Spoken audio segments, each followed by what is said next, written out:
நம்ம last 3 chapters பார்த்துட்டோம். last 3 lessons like introduction of A அதெல்லாம் பார்த்துட்டோம். letters alphabet letters எல்லாமே பார்த்தாச்சு. then also நம்ம வந்து எப்படி vowels ஐயும் consonant ஐயும் செப்பரேட்டா இன்ட்ரோ듀ce பண்ணனும் அதுவும் நம்ம பார்த்துட்டோம். and today we are going to blend அதாவது ஜாயின் பண்ண போறோம். எந்த letters vowels we are going to join with the consonant. ஓகேங்களா?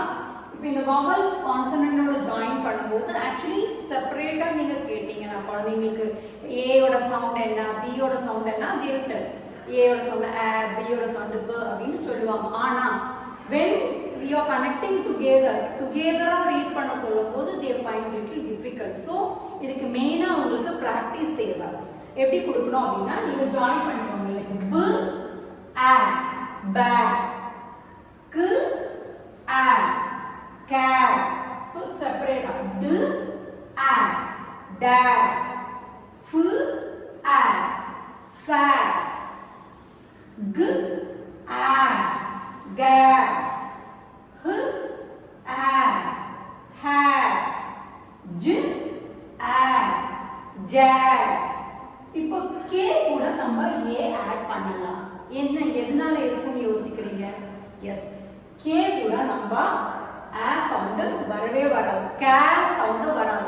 ka சவுண்ட் அப்படி வரணும் அப்படினா அது c கூட மட்டும் தான் a சவுண்ட் வரும். k a ka இப்போ k கூட a சவுண்ட் வராது. அப்பனா நீங்க கேப்பீங்க மேம் கண்ணலி கயலினி அதுக்கெல்லாம் k a வருதே அது எப்படி மேம் அப்படினு கேப்பீங்க. நவுன் சொல்லும்போது அதாவது நேம் ஆஃப் லெட்டர்ஸ் இப்போ நம்ம ஒரு லெட்டர் நம்மளா வந்து அதை வந்து எழுதுறோம் அப்படின்னா நம்ம வந்து KA ஏன்னா நியூமராலஜிக்கா நம்ம வைப்பாங்க அந்த லெட்டர்ஸ் இதெல்லாம் மாற்றி அந்த ஃபோனிக் சவுண்ட் எல்லாம் பார்க்க மாட்டோம். ஆனால் லெட்டர்ஸ் டிக்ஷனரியில வேர்ட்ஸ் நீங்க பார்த்தீங்கன்னா க சவுண்ட் வந்ததுன்னா இப்போ கேட் அப்படின்னா இந்த க கிடையாது இந்த க தான் யூஸ் பண்ணணும்.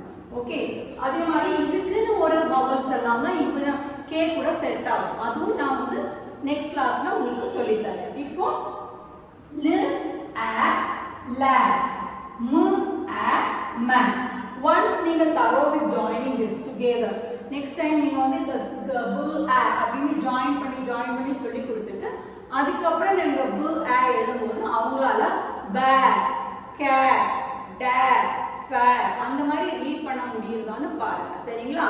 இந்த அளவுக்கு பிராக்டீஸ் கொடுக்கணும். இந்த அளவுக்கு பிராக்டீஸ் கொடுத்துட்டீங்கன்னா நம்ம நெக்ஸ்ட் லெவலுக்கு போகலாம். ஸோ நெக்ஸ்ட் கிளாஸ்ல வந்து நம்ம n ல இருந்து நெக்ஸ்ட் z வரைக்கும் எப்படி ஜாயின் பண்றது அதுலயும் சில லெட்டர்ஸ் நம்ம வந்து a கூட இப்போ ஜாயின் பண்ண மாட்டோம். அது வந்து லேட்டரா நம்ம ஏன் ரீசனும் நான் உங்களுக்கு நெக்ஸ்ட் கிளாஸ்ல சொல்றேன். till that take care, bye bye.